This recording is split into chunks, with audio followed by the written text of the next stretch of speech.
Dari sisi desain, Nissan Grand Livina menawarkan luas kabin setara dengan High MVP tapi dengan desain seperti sedan. 3 baris, lalu desain lampu dan grill yang menyatu dengan V-shape khas Nissan membuat tampilan menjadi lebih elegan, tidak kalah dengan mobil-mobil yang baru sekarang dirilis. Desain bodi yang rendah ala sedan menawarkan keunggulan aerodinamika. Jadi mobil ini bisa tetap stabil dikemudikan di kecepatan tinggi, namun tetap nyaman walaupun digunakan di jalan-jalan yang bergelombang. Dilihat dari belakang pun baik L10 atau L11 tidak kalah desainnya dengan mobil-mobil yang lebih muda. Juga nggak terlalu kuno untuk dilihat karena masih bisa dilakukan sedikit oprek-oprek. Misalnya mengganti lampu dengan lampu-lampu yang uwi-uwi itu, ya kan, atau di smoke. Nissan Grand Livina series sudah cukup cantik apabila Anda harus memilih Nissan ini untuk digunakan sehari-hari. Kaca-kaca samping yang besar akan memberikan visibilitas yang luas sehingga Anda tidak perlu khawatir yang namanya blind spot.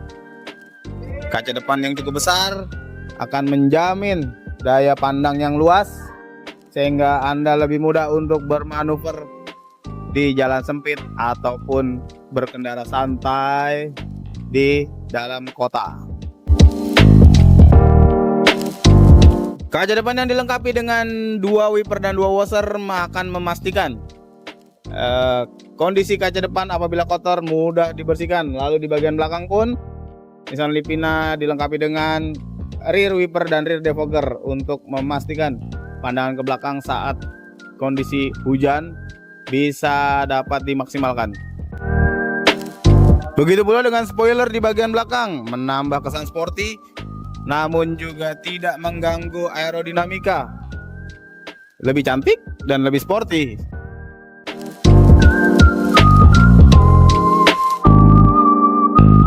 Dipersenjatai dengan mesin HR15DE dan transmisi AT pada L10, transmisi CVT pada L11. Tentunya itu adalah sebuah hal yang cukup baik. Nah, di L10 itu ada HR15DE tipe yang generasi pertama. Ada 2 tipe transmisi ya, ada tipe yang manual 5 speed dan 4 AT atau AT konvensional. Kalau di L11 itu dia pakai HR15DE generasi kedua yang cukup banyak perbedaannya, dikawinkan dengan gearbox manual yang sama dengan L10 5 speed. Lalu ada juga yang dikawinkan dengan gearbox CVT. CVT-nya masih sama dengan CVT-nya Nissan Juke. Jadi secara perawatan ya, itu baik L10 atau L11 Nissan Livina dan All New Livina sebenarnya sama aja. Tapi memang ada kelebihan yang cukup signifikan di L11 karena tipe mesinnya sudah berbeda cukup banyak fiturnya. Gearboxnya pun dia sudah merubah tipe dari AT konvensional menjadi CVT untuk yang matic, tapi yang manual sih sama aja gitu. Dari sektor kaki-kaki tidak ada bedanya L10 ataupun L11. Namun keunggulannya Livina akan menawarkan kenyamanan suspensi yang tidak ditemukan di mobil-mobil lain dengan harga yang range-nya mirip-mirip dengan Livina.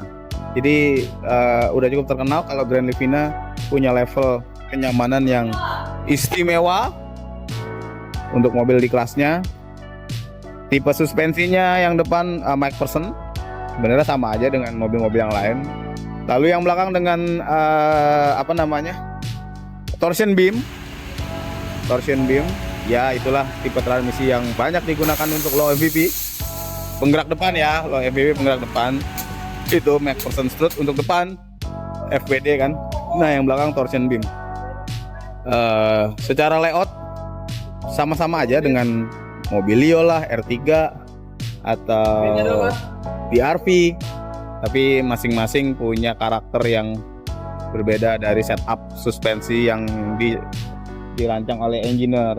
Memang Livina punya level kenyamanan yang lebih baik begitu.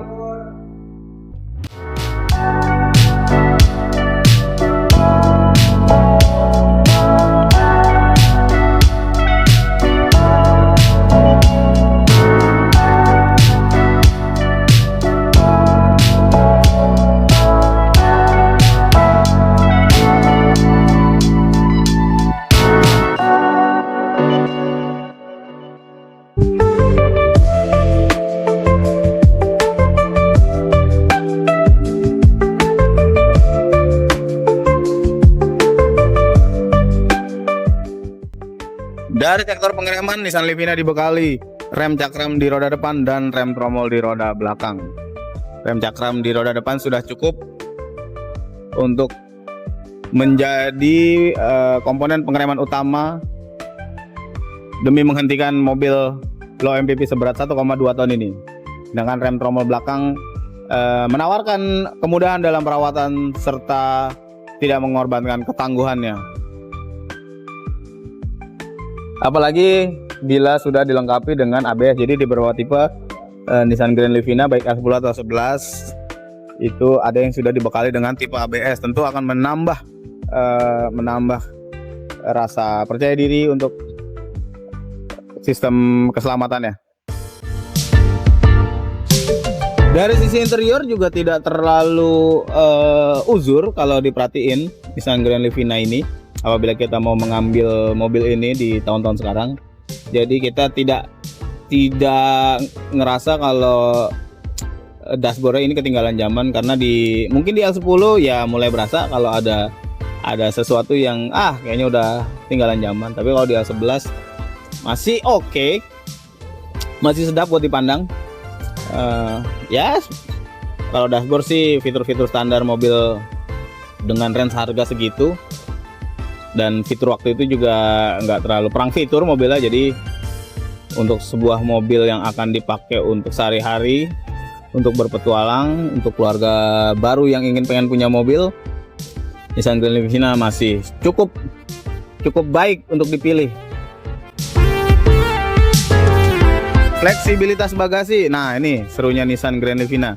Jadi Nissan Grand Livina ini konfigurasinya kan 3 baris, jadi baris belakang itu kita bisa maksimalkan sebagai bagasi, karena ketika jok belakang itu dilipat dia bisa rata lantai.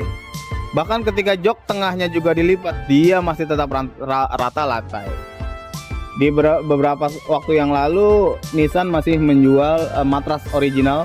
Jadi ketika jok tengah dan jok belakang itu diratakan, kita tinggal tambah matras yang akhirnya mobil ini bisa menjadi sebuah camper van gitu, ada tempat tidurnya.